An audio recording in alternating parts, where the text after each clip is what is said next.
Blog Talk Radio. Hello, everyone in the franchise world. My name is Paul Segreto, and this is Franchise Today. Franchise Today broadcasting live on the heels of the IFA 2016 convention in San Antonio.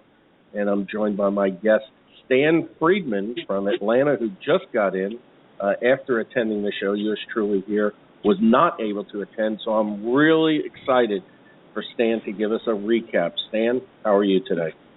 Doing great, Paul. It's great to be back, and our guest actually is Anthony Minolto. I don't want to confuse anybody about who's doing what here today, or unless Paul has some news you want to share with me that I don't know about.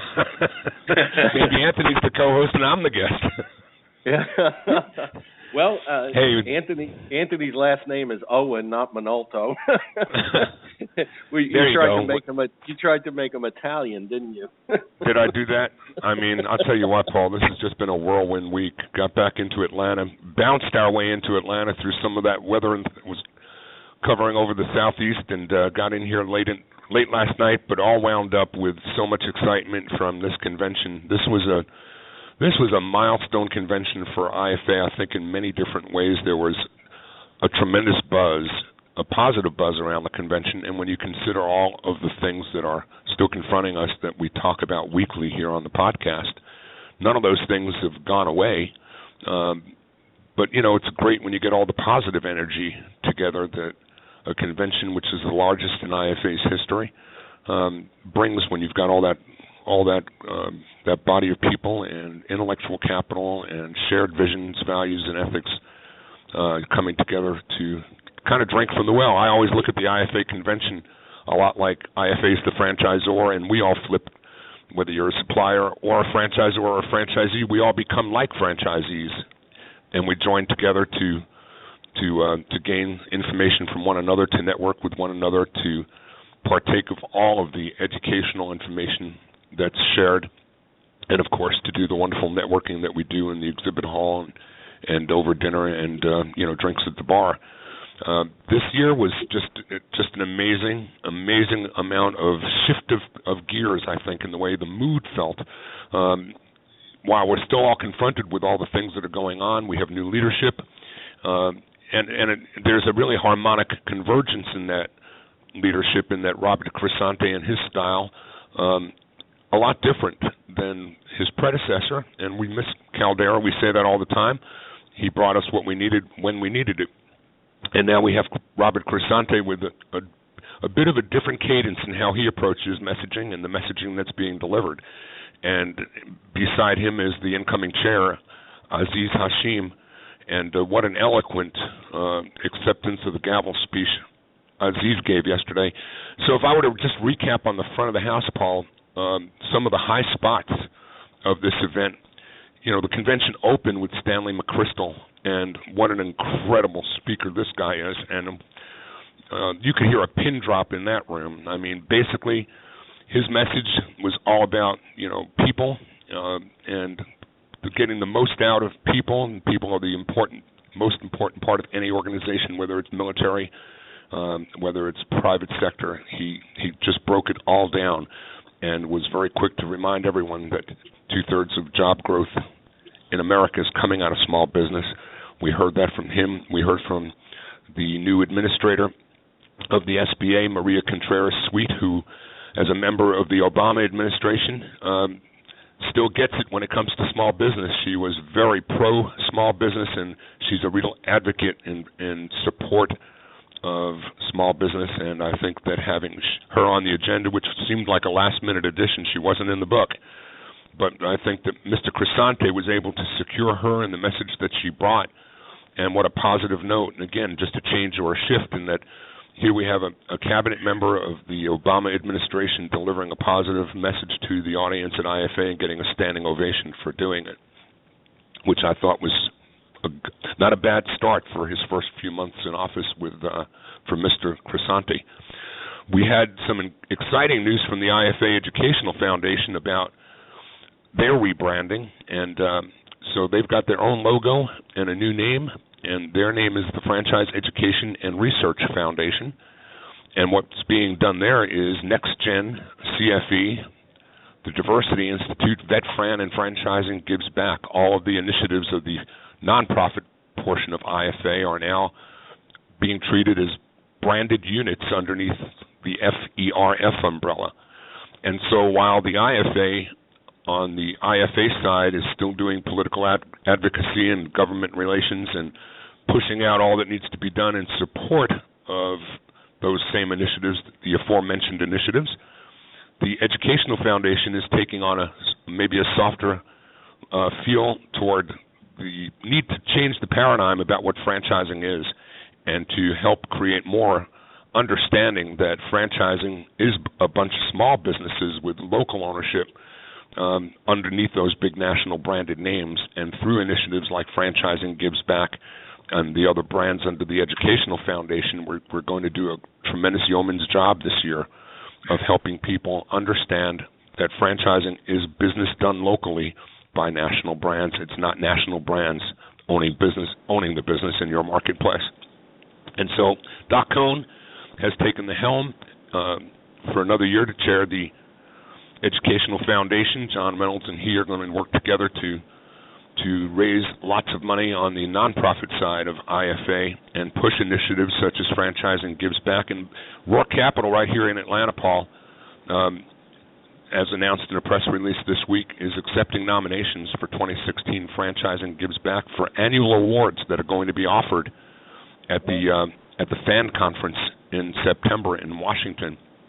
And Rourke is asking companies in the IFA Educational Foundation, FERF, to submit applications now through June 17th for any of their affiliated organizations and that are involved in giving back to their local communities. And basically, there are a handful of categories. There's the Spirit of Franchising Award that will honor IFA members whose charitable or community support programs embody the spirit of what it means to be part of a franchising industry by giving back to the local community. There'll be a Newcomer Award, an Enduring Impact Award, a Support for Our Veterans Award, and an Innovation and Impact Award. And Steve Romanello and Rourke have invested heavily in helping to raise the bar on helping the general community all across the country understand that franchising is not big business. Franchising is local business, and we're giving back to local communities. You can find more about all of this on IFA's website.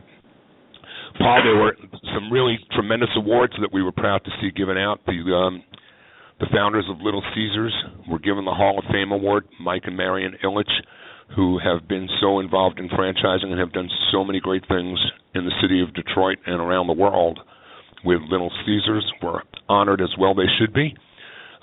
Guillermo Perales was named Entrepreneur of the Year with Sun Holdings. He is probably one of those Aslam Khan type high-profile multi-unit franchisees. He's got hundreds of restaurants and under several different brands and flags that he flies, from CC's, Krispy Kreme, Arby's, Golden Corral. We saw VetFran turn 25 years old at this year's convention. We heard from Gordon Logan, reliving some of the great things that VetFran's accomplished and reminding everyone that more is needed. And the same with diversity. We saw the IFA 2015 Ron Harrison Award given to the CEO of Century 21 Real Estate. And with all we do, that was Rick Harrison, by the way, with all we do with VetFran and with diversity, they're still called out, to my surprise, that there are far fewer members in the IFA organization actually participating in these programs than one might think.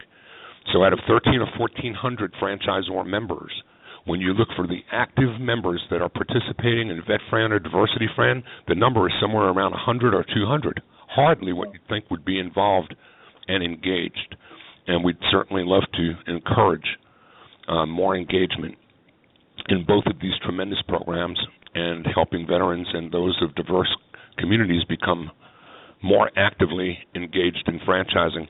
The last thing I want to share with you, Paul, before we invite our guests to say hello, was the changing of the gavel.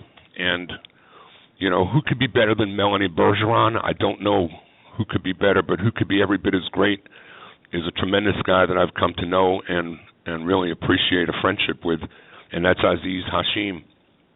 And much like Robert Crisante's opening message was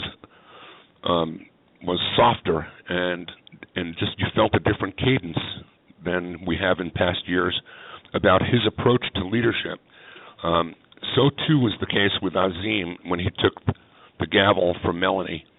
And very eloquently, Aziz said, SEIU and joint employer and NLRB and all the things that are out there are still out there, and they're not going away. And yes, they are issues we have to concern ourselves with.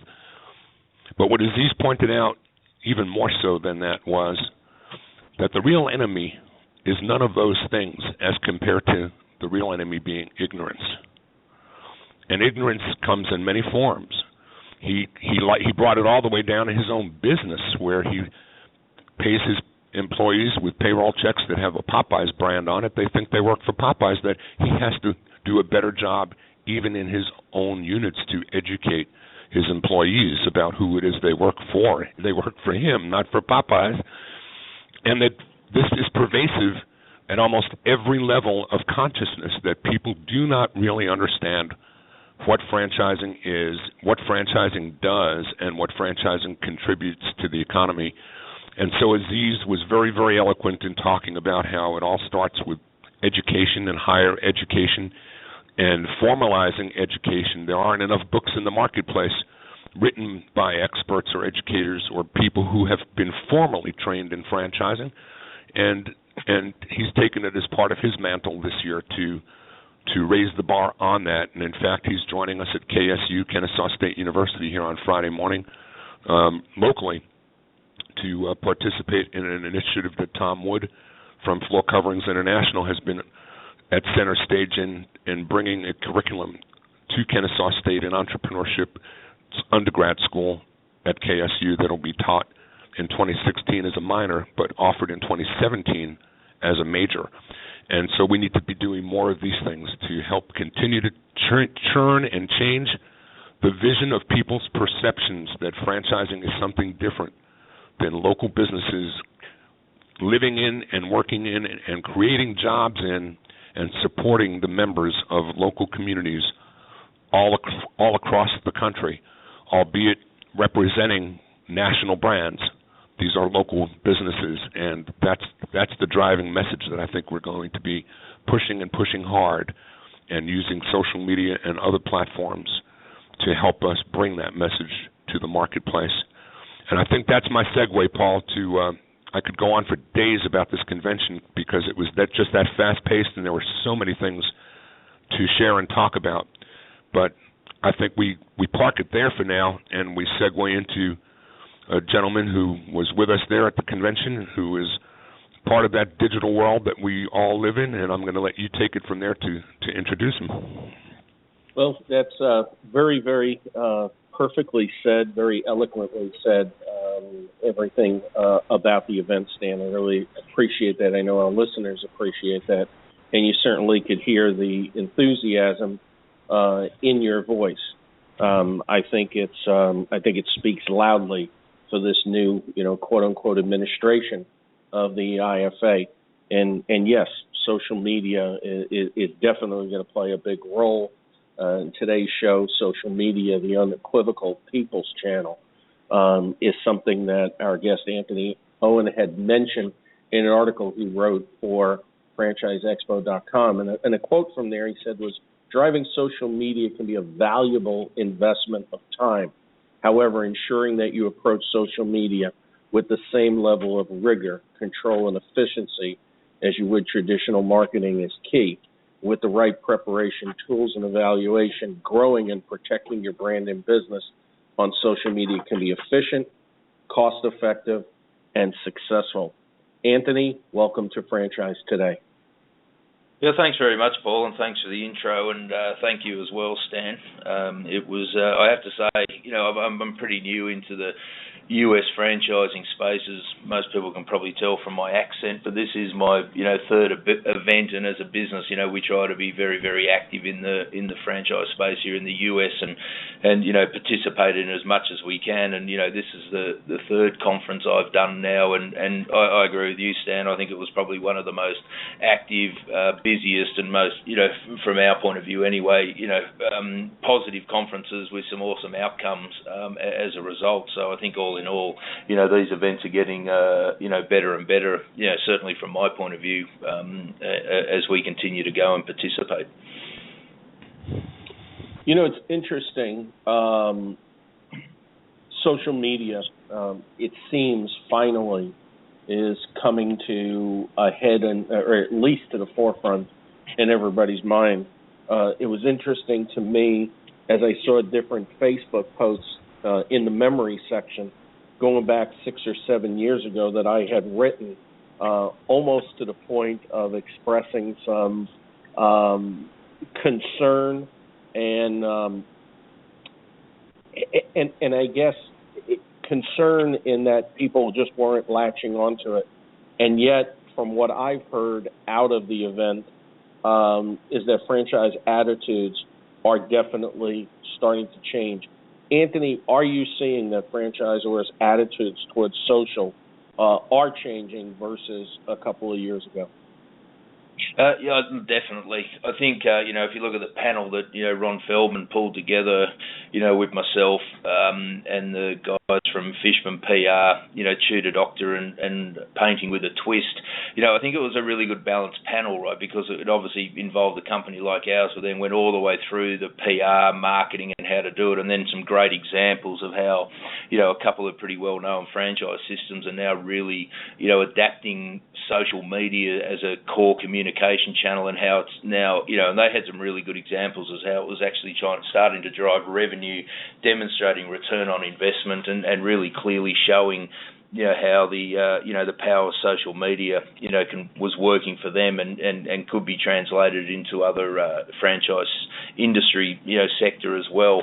And I think looking at the crowd in the room, I believe there was 150, 160 people. It's probably the biggest crowd I've seen for social media, and I think there was more than 50% of those people were franchisors or marketing people within franchise systems, and a lot of interaction, a lot of questions, and certainly a lot of interest. And obviously post the panel, we had a lot of people come up and talk to us, ask more questions, follow us up at our stand and want to know more. And we've already had some phone calls coming into the office this morning from people we spoke to wanting more information and some sort of demo. So, look, I definitely think, the franchisors, are starting to, get on board with social media and starting to really see the power of what it can do as another communication channel, marketing channel for their business.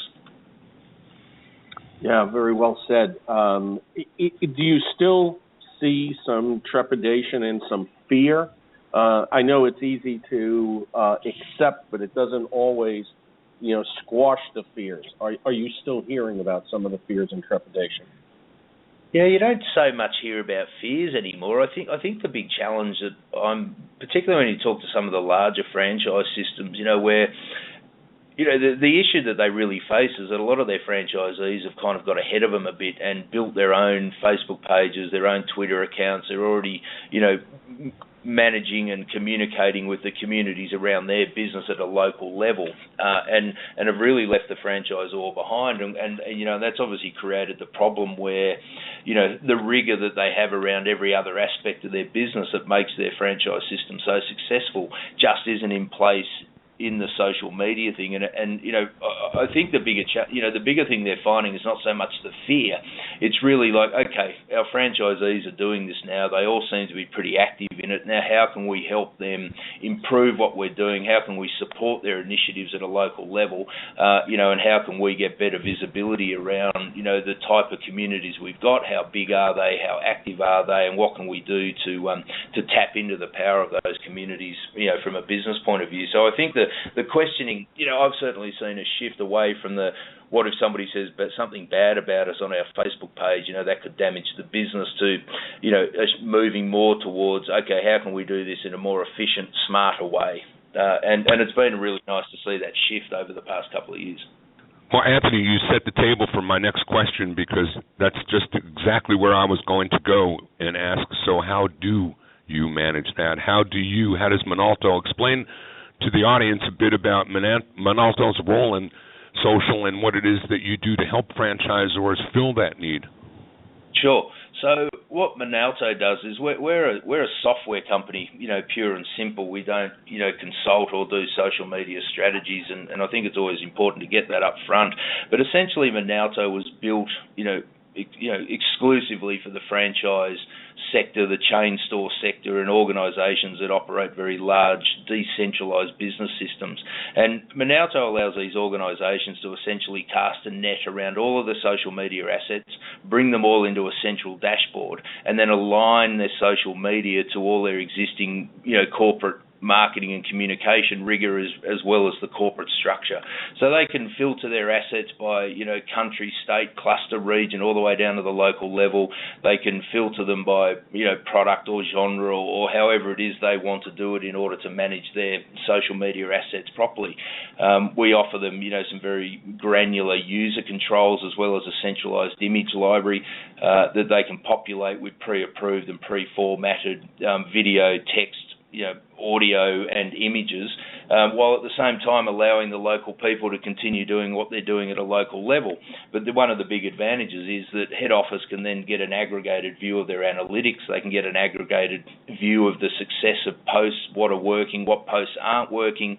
They can, at the click of a button, manage their brand. At the click of a button, they can push out a product launch or some new promotion they're running, which allows them to then support the local franchisee, whilst allowing them to continue doing what they're doing at a local level. So really, Minolta, in short, it's a piece of software that just allows for very efficient management of social media and allows franchisors to understand what's going on in their social media communities.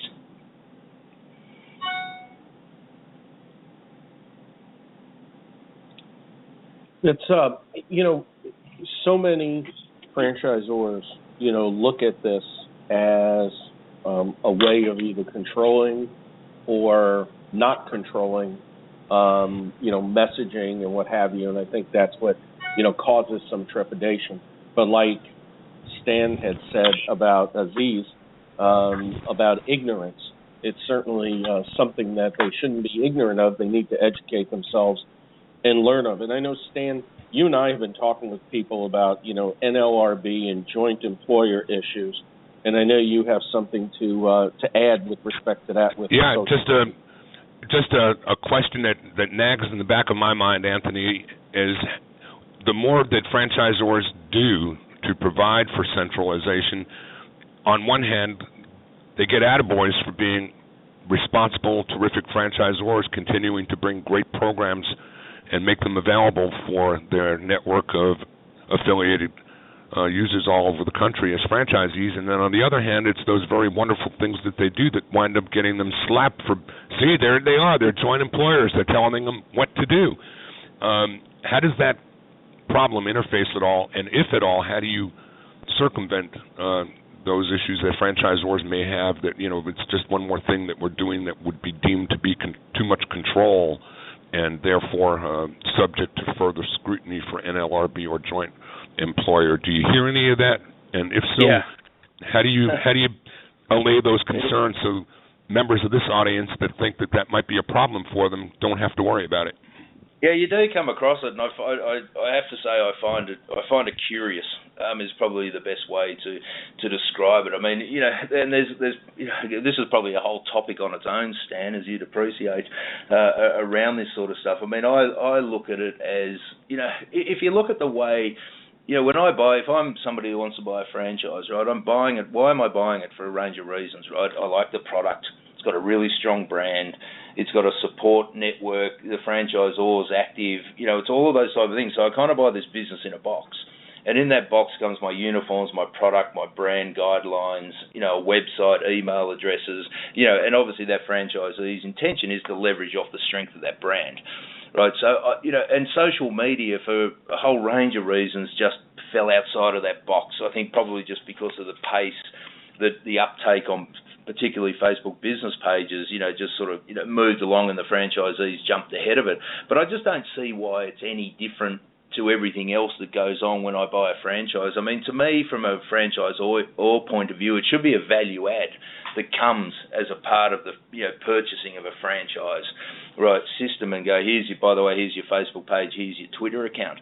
But then if you look at also the way a lot of these franchise systems do their marketing and communication, right? And I don't mean to sound too general about this, but if you think about it in terms of the franchisor will support the franchisee through national marketing initiatives, right? They'll support them on television or radio and newspapers, while at the same time the local franchisee will do their local area marketing, whether it's a sponsoring of a sports team or whether it's a letterbox drop to promote their business in their local area. I just don't understand, why this is any different. Minalto's been built in a way that aligns it to that typical marketing and communication structure, where they can click a button and broadcast a new product launch out to every single Facebook page and still let the local person do what they do at a local level because they know best, at that level. Now, having said that, I think one of the bigger things that I find curious is, there seems to be quite an emotional attachment to these Facebook business pages, where the franchisees I talk to go, no, that's my page, it doesn't belong to the franchise, or I built it and I manage it and it's mine. And it's like, my view is, well, really it's actually a part of the IP of that franchise, and it's a part of the entire business system that makes that franchise and franchisor system successful. But you do certainly see a lot of it where, they're not wanting to take too much control over the social media side of things, and yet if you think about it, the franchisor dictates a lot of what these people can and can't do in their marketing and communication side of things, right now, today, every day. So I think it's really one of those things that it's change, it's new, and they just don't quite know how to manage it, added with the emotional attachment most, people I talk to have around their Facebook business page. Well, I'm sure it's going to continue to evolve as these legal challenges evolve as well. We'll just make adjustments to them as we do with everything else, is my guess. This is Franchise Today. I'm Stan Friedman along with Paul Segreto, and we're speaking today with Anthony Owen, founder and president of Minalto. Franchise Today is brought to you by Paul Segreto's Franchise Foundry, a business accelerator helping early-stage franchise systems stand up and emerging franchise brands grow up as they scale their brands for sustainable growth. Franchise Today also brought to you by FRM Solutions, where we offer robust, out-of-the-box CRM and content management software solutions, all tailored specifically for franchising and to assist with the management of relationships between franchisors and their prospective and existing franchisees. Anthony, you brought up a great point, and it seemed like you were leading towards, integration between the local and the national messaging, and that's obviously extremely important.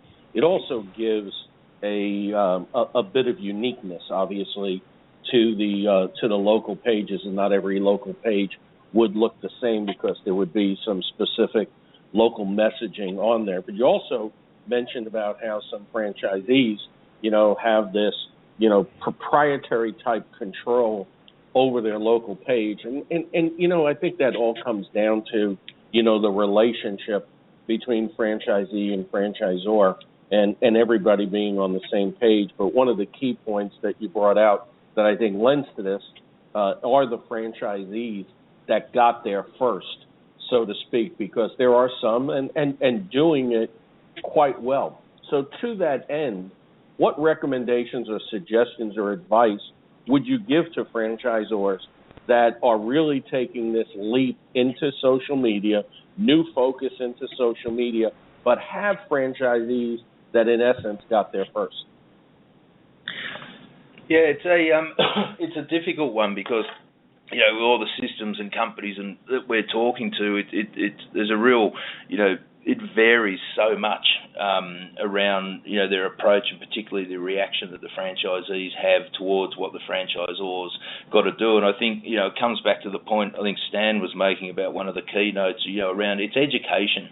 we find once we start working with the franchise system where there is a lot of pushback by certain franchisees or large groups of them, that once we get a webinar going and, we get as many franchisees on that webinar as possible to explain what we do, why it's not removing control from them. If anything, it's adding value to what they're trying to do at a local level, because it means head office can support their initiatives, through much larger, national campaigns or state-by-state campaigns that they're planning to do to support those franchise systems. It also means, that head office are populating the image library with pre-approved content that can be used by these people, right? So it allows them to keep their brand under control, allows them to stay on message. You think about it, if I want to do a letterbox drop as a local franchisee, I have to use the letterbox drop guidelines for that particular flyer that are provided to me by the franchisor. Well, it's very similar in this whole model with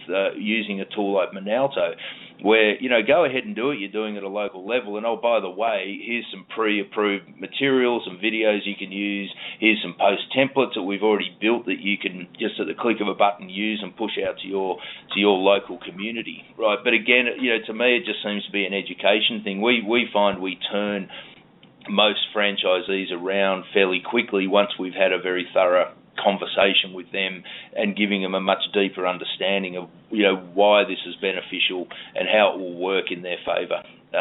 So again, it just comes back to the education. That's a great point you've just made, in that you're really you're helping them understand the certain standards, but you're not really controlling what they're going to do with those. So that's kind of neat. What about the franchise companies, Anthony? It sounds to me like Minalto would be a great tool for great big enterprises and huge franchise companies, but is anybody too small? Or would any franchisor be beneficial? Would it be beneficial for any franchisor to start while they're small with Minalto and continue to grow into the system?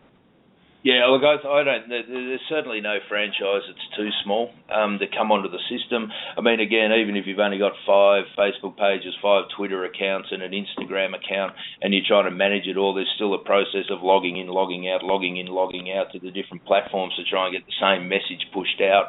Whereas with us, you can do it at the click of a button.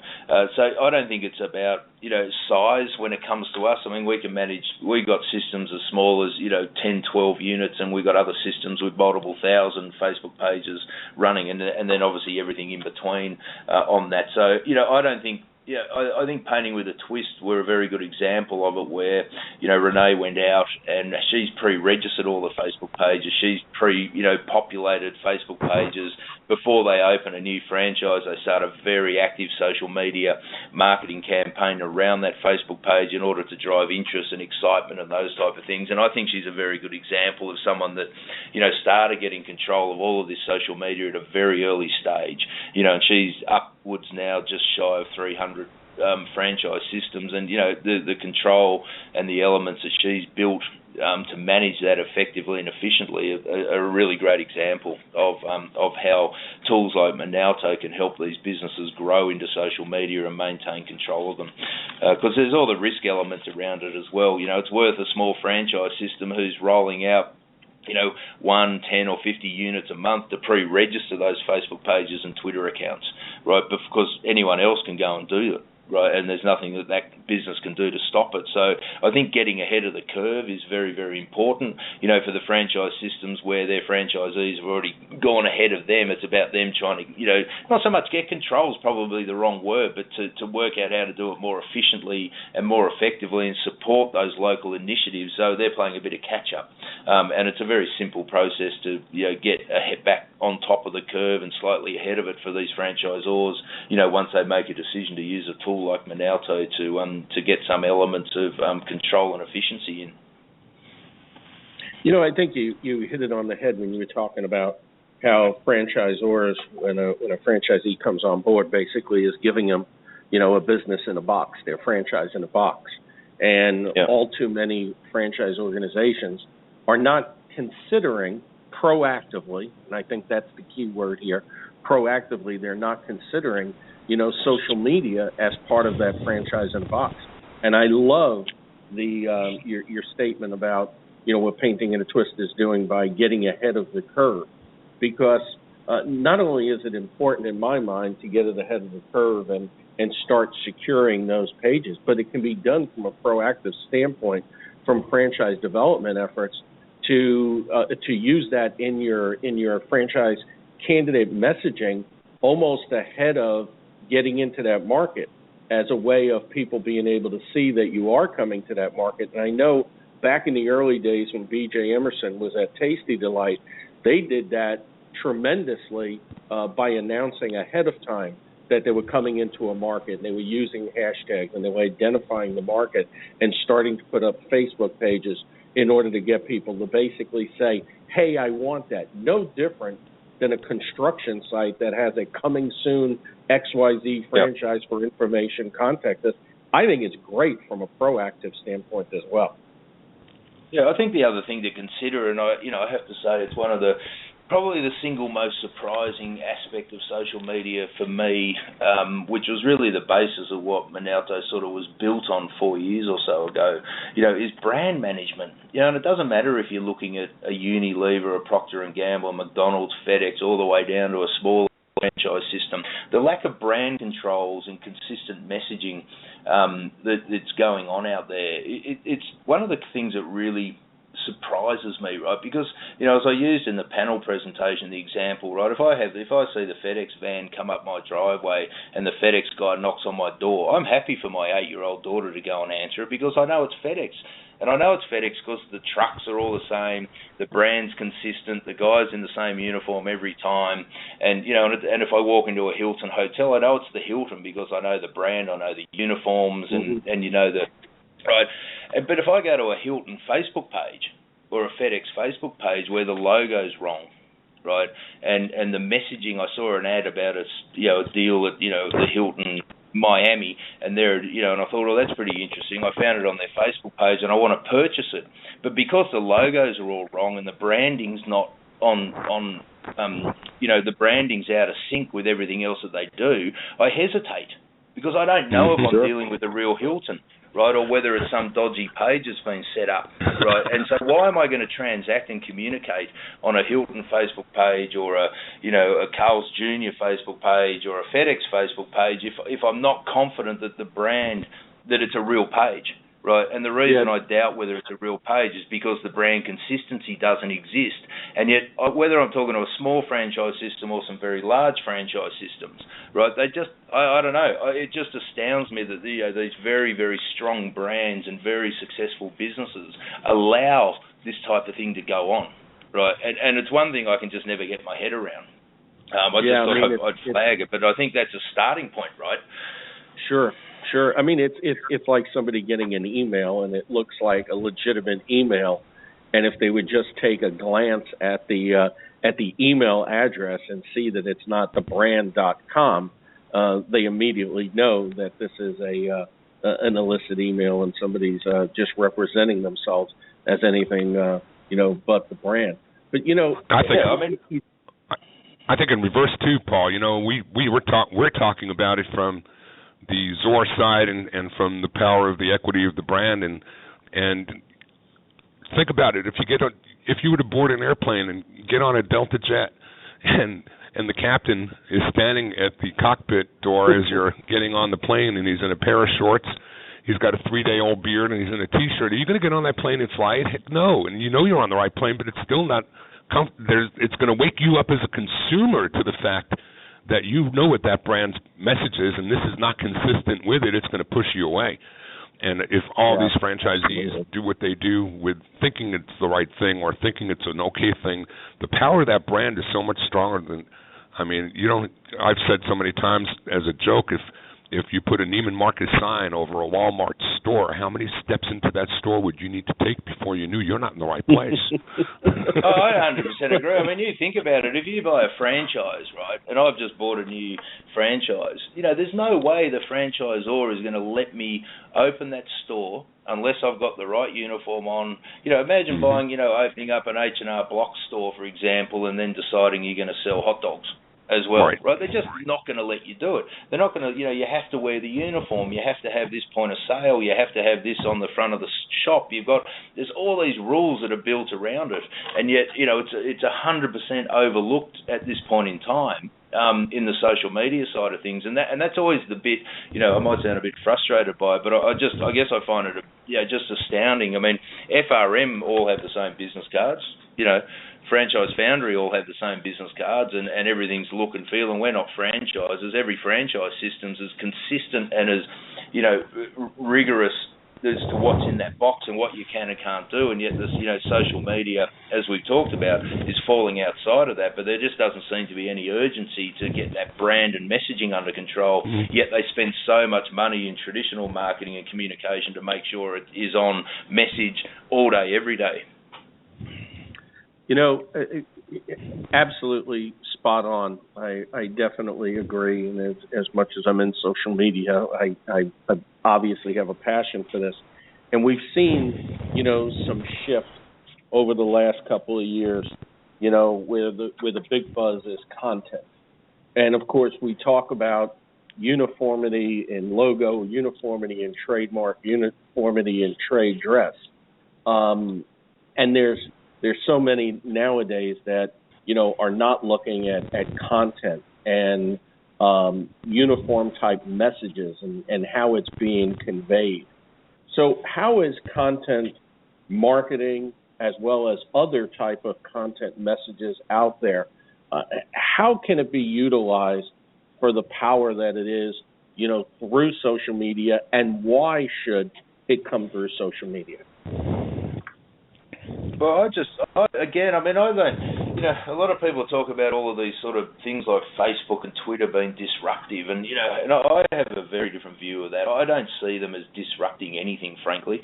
They annoy the newspapers and other companies and things like that, but the reality is that, these platforms like Facebook and like Twitter are just other communication channels. They're just other ways to get your message into the market, and I do say that one of the challenges, and look, we face it here as a business ourselves, and Paul, you and I have spoken about this on and off, around, how do I get my content out there, what do I say, how often do I say it, and all of those type of things, and and there seems to be, when people look at social media, I think they find it really overwhelming, and again, it points back to this education thing. How many times a day should I post? How do I respond to something that's negative? How do I respond to something that's positive? Where does this content come from? And, you've only got to scratch a little bit below the surface, which we find in our business, and I'm sure you guys do as well. The content's right there in front of you, right? You're already creating messages for the other forms of marketing and communication. Just take that message, put it onto social media, right? Is it going to be successful? Well, nobody knows, right? It becomes a trial and error exercise. And again, I point back to, the guys at Tudor Doctor and Renee at Painting with a Twist. They openly concede that it's been a bumpy road of trial and error, learning what works and what doesn't work. Some posts might work well in one state but not another state, and just refining your message. But it's about that commitment to, to giving it a go and learning about what's working and what's not working. And that's not something that can be taught. It's not something that can be predicted. It is a pure trial and error process. We go through it ourselves every day. And don't be overwhelmed by the content side of it, because if you just look closely inside your marketing department, if you look closely at all your franchisees and all of the people that are contributing, you've got more than enough content to get the ball rolling. Mm-hmm. Absolutely. And I think you hit on a big word there, which was, commitment, being committed to this. It's not just a stop-start type of exercise, but of course it is a trial and error. I think that was an excellent point. So too many try to be, absolutely perfect. And of course, as we know, progression wins over perfection every time. And to that end, you have many franchise organizations that look at social media and they want to look at it entirely like a billboard. I know one of the big mistakes that I see is just, constant brand regurgitation. This is our special. These are our hours. This is what's new. And there's no reason for people to come back to that page. if anything, to me, that's anti-social media, not social media. Yeah. But it's a challenge, and and I think one of the, we're seeing a lot of growth where, where we've hired people ourselves who are just pure content marketers, right? So that's their job in here, is to produce right content and get it pushed out there. And one of the questions in the panel was, talking about what percentage of my marketing budget should I spend on social media, and my response was, well, I don't know that there's any absolute answer to that, but I said what you need to think about is what sort of headcount do you need to hire in order to run your social media, right? And it's not about percentage of spend. It's about, because we all look at a boost post. I boosted a post the other day for $60 and I reached 8,500 people. I mean, it's not expensive, to do that type of thing, but it's really about, to me, it's a resourcing issue is the other big challenge inside these franchise systems. Sure. So social media, I mean, obviously, social is a big part of that. And when we're in a social setting, we don't walk in with, everything pre-planned, predisposed. I mean, it's part of the conversation. It's part of the community that you're in. And it's a lot of interaction leading to engaging conversations that eventually, hopefully, leads to the right to be able to ask for some type of call to action. But at the end of the day, it does come down to the personal touch. And as you mentioned in your article in franchiseexpo.com, social media being the unequivocal people's channel. And people transcend brands. People do business with people that basically work for these brands. So ultimately, how important is it that the individuals in your mind within a franchise organization that are interfacing with the consumer, interfacing with the candidate, how important is it for them to make sure their own personal brand and their own presence in the social space is representative of the type of relationship that they're looking to form with these individuals? Look, I think it's critical to have, the personal touch on social media. I mean, there's enough research these days that comes out of Gartner and Forrester's that says, proprietary content, personalised content, it gets, hands down the best results, as opposed to this sort of, a pre-rolled content that just gets blasted out there that you see a lot of. I think, your own personal brand and the way you approach, I mean, all sorts of stuff. It's like an email, right? It's always open to interpretation. Which is always a dangerous thing, but I think you do need to express your personality, of yourself and your business when you're communicating and to your community across Facebook or Twitter or whatever other platforms you're going to be using, and I think it'll just become increasingly important.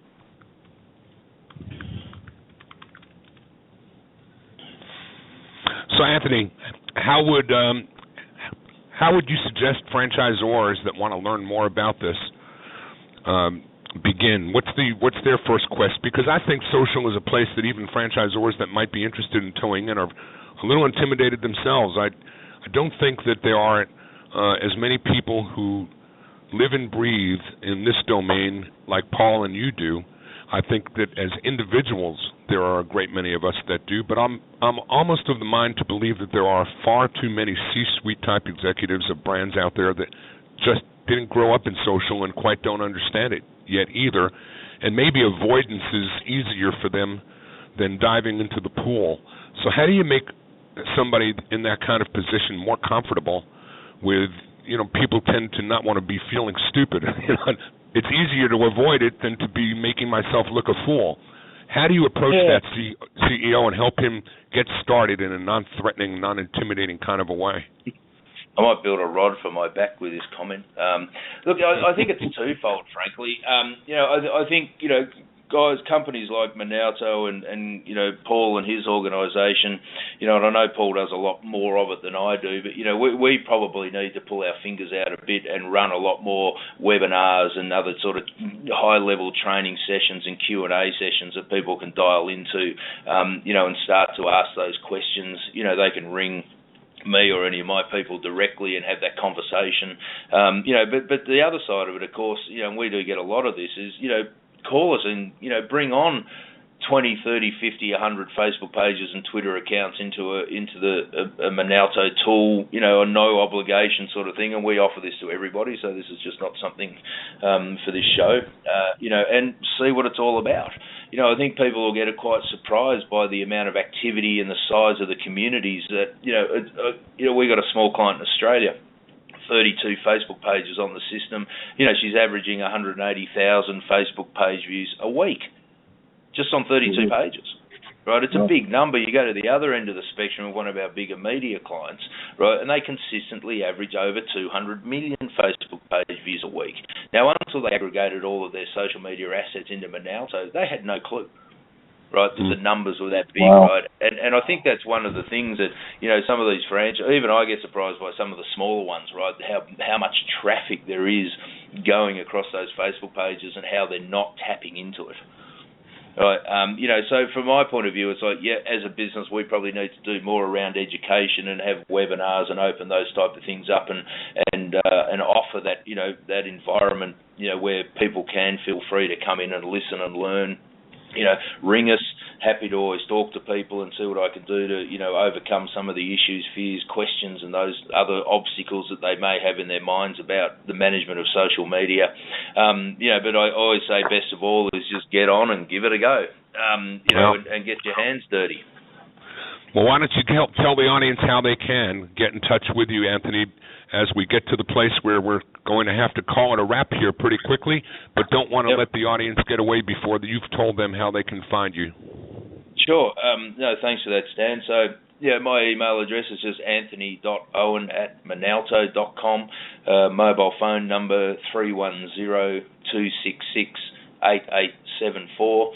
I know that's a Californian number, but I do live in Virginia, and that's the best way to get me. We were able to tell about the Virginia by your accent. We absolutely knew you were a Virginia guy. Paul, anything? I tell everyone I'm from South Dakota. Any final thoughts from you, Paul? No, I mean, just we could easily talk, Anthony, for probably 3 or 4 more shows and get really into a deeper dive. So I appreciate the fact that you gave out your personal cell phone number. I'm certain that over time you'll be hearing from people. It's definitely, it's here to stay. I mean, that's the bottom line.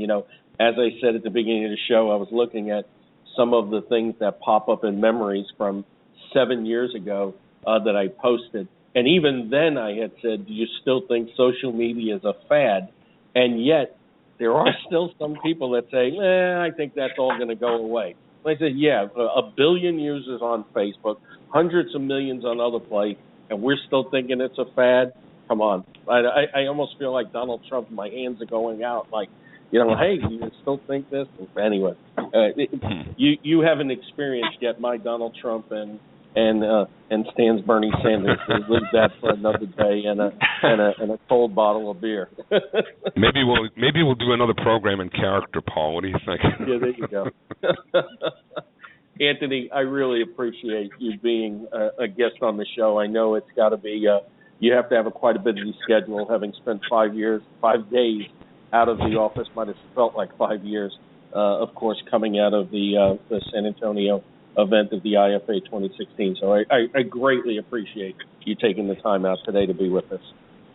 No, I appreciate, Paul, you and Stan, having me on the show. It's been a great conversation, and, happy to go round 2 whenever you think it might fit in. Oh, that'll be great. Thank you again, Anthony. Stan, thanks again. All right, thanks a lot. Stan, another informative, riveting show on Franchise Today, as we're fully entrenched in year 7 of the event and gathering up a lot of momentum as we move forward. And I know coming up in March we have Dr. John Hayes, who's going to be on the show. We're firming up some dates and times there. Or actually, he'll be on in 2 weeks. We had to move him from next week to the following week. So he'll be on March 9th, and of course we're trying to wrap up confirmation on next week's show, and maybe that'll be a surprise for everybody. Yeah, I think that what we're doing for next week is at the risk of asking somebody who's a good friend of both of us to take a standby position after having been confirmed, I think it'll be a treat if we can lock down what we're trying for next week and make it up to our good friend the following week. So I guess you can promote who next week's supposed to be, right? Because it'll either be next week or perhaps the week after, right?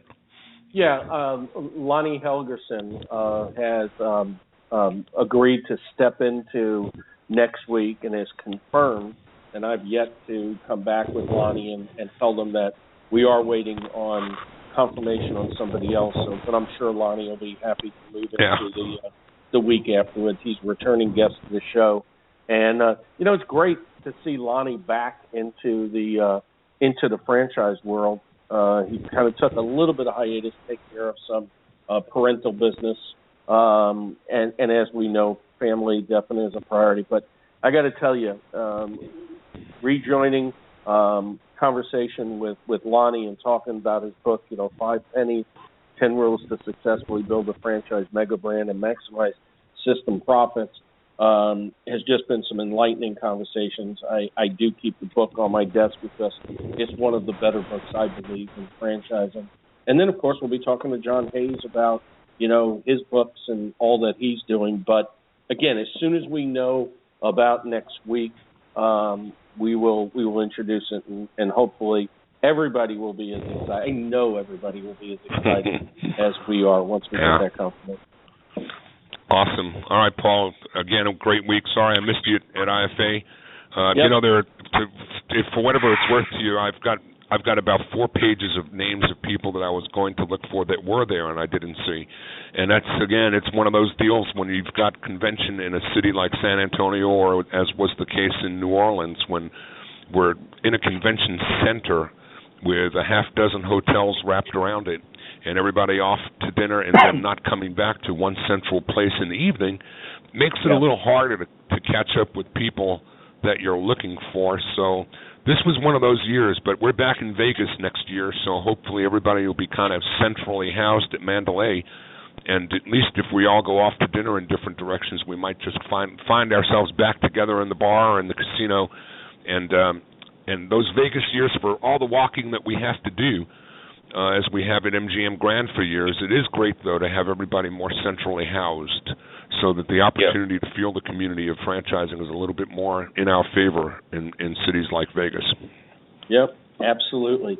Well, Stan, until next week, it was a great show. My name is Paul Segreto, wishing you the best, the very best, in this great, great thing we call franchising, and Franchise Today is out.